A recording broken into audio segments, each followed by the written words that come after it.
Hey guys, I hope you've had a good week, and if you haven't, I'm sorry to hear that.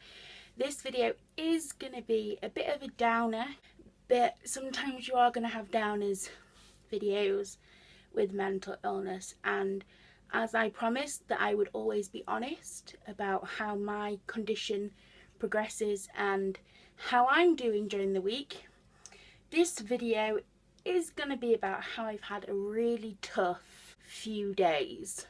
As I've said in previous videos, New Year and starting a new year is incredibly tough, as I know a lot of you have found it hard this year as well. And I found it particularly hard this year, and I've been feeling quite down for a bit, but I haven't really noticed how down I've been getting until very recently. And I had a particularly really bad day and night. This night was really bad, and I'm not gonna lie, it sort of really did take me down a really dark path. And as if you've watched me from the beginning, from blogs or the vlogs, and if you've watched a suicide video or any other, you will know that I have a word carved into my leg called worthless, and I've carved over it a few times, as you lot know, because I tell you. But after this really bad night, early hours in the morning, I was so sort of in such a self-loathing mood, and it was really bad. I went over it again and I recarved the scarring saying worthless, and I did it quite hard, so it is really sort of painful to move in. I know it wasn't necessarily the right thing to do, but as you lot know, at the time you can't feel clear-headed. And it sort of was building, as some of you might know, that when you have a self-harm addiction, you are told loads of different tools and tricks how to deal with it. And I did, from when I started to feel a bit low and I needed the urge to self-harm came up. I did try all the tricks and tools that I'd been given, but they weren't sort of helping as much as they needed to. And I could sort of feel it building, and then after that really bad night, and it all just sort of, all of it came pouring into that one self-harm, and I did it. And I know a lot of you are thinking, is it the stress of the group again?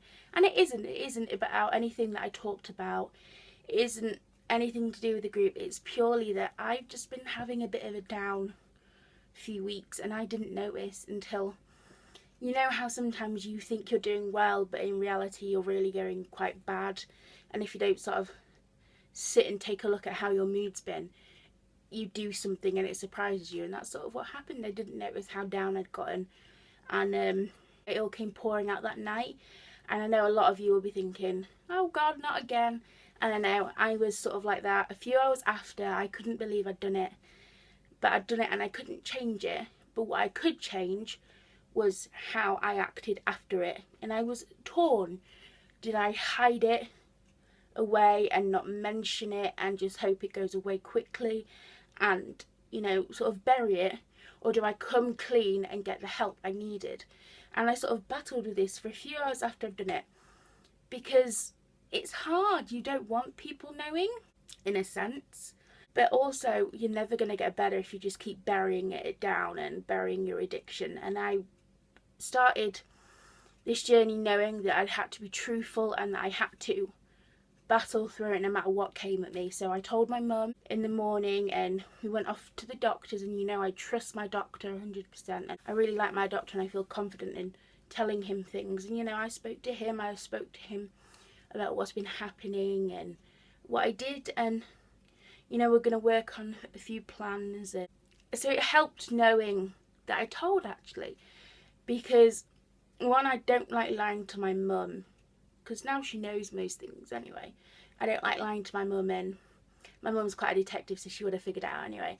And I know that I needed help when I'd done it, because if I didn't get help, I would have buried it, and then that guilt would have laid on me, and I would have done something worse even more.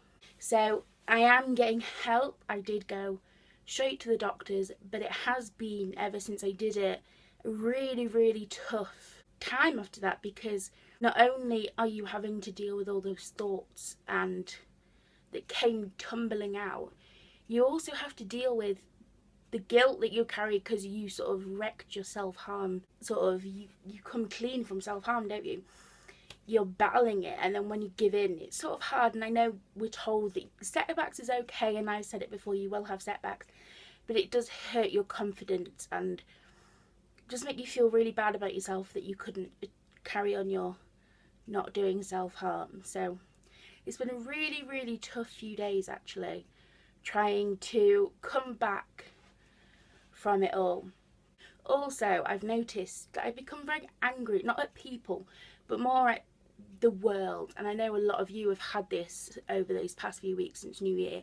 A lot of you have told me as well that since New Year you've become quite angry, and I get it, because I've been quite angry and I've had to punch a few pillows, because a lot of people tell you, don't they, that New Year, new start, this is year, you're going to be better, but it's often not.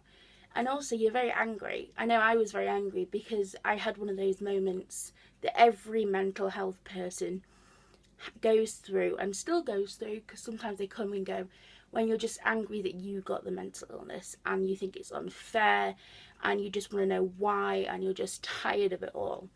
And I've had a few of those moments over these past few weeks. I've been very sort of angry and teary and upset, because it's hard when you see everyone around you sort of enjoying life and getting on with your life, and you're sort of stuck having to deal with this illness that you can't really physically fight. You have to do it mentally as well, and it's really, really tiring. So I've had a really bad few weeks. But as I said, I promised from when I started this that you're honest with me, so I think it's only fair that I'm honest with you. And as what I'm doing, I told you if I ever did it again I would tell you, because we help each other. And I know a lot of you have asked me lately if I get anything from the group, because I know a lot of you are very thankful that I help you and give you advice and tips and share my story. But a lot of you have wanted to know if I get anything back from you. And the answer is I do, especially after this week. You know, going through and reading some of the advice that you lot give me, because you don't just write in to tell me your story, you write in to give me your tips that you know. And, you know, hearing your positive attitudes to some of the emails you send me, hearing some tips you send me, some pictures you send me, everything like that, it lifts you up, because you know that it's also feel good because I'm helping you, but also you lot helping me. So don't think that I'm not getting anything from the group. I'm helping you just as much as you're helping me. This video has been a really, really downer, and I know about that. It's a bit of a rubbish way to do a video, but as I said, we can't have good weeks every single time. Everyone knows with a mental illness, and especially if you have a self-harm addiction, you are going to slip up, and it's unpredictable. You can be having a really shitty day and something bad happens, but it's sort of what you do. I think it's what you do afterwards that sort of helps, you know. Some people, I've buried it before I got help and started the whole recovery process. I buried it, I didn't tell anyone, so I understand that. But also, if you make the decision on your recovery that you want to get better and you want to deal with your illness and you want to sort of start to move on from it, you have to accept the fact that you are going to have setbacks, but what you do with your setbacks is what counts.